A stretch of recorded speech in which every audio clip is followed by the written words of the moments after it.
Nanaimo News Now wants to help you make the most educated decision this election, so we asked all candidates in the Nanaimo area ridings the exact same 3 questions. Question 1, what's the biggest asset in your riding?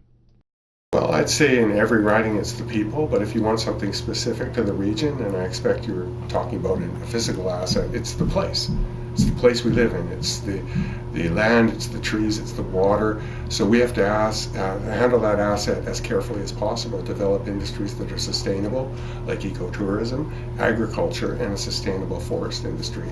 So how would you handle and capitalize your greatest asset?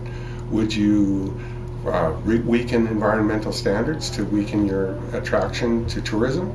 Would you export raw logs so that you get the least value out of your physical assets, your natural assets?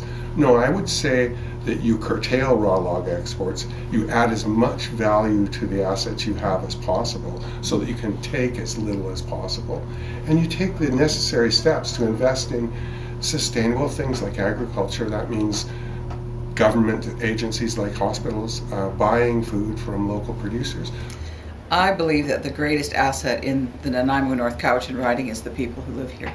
I think that if you look at the small communities, there's about 20 localized urban and rural settings, and people have come together in those communities and worked very closely together to make sure that they get the best assets collectively for all of the people who live there and use their local resources and their local knowledge to best help the people who are in those communities.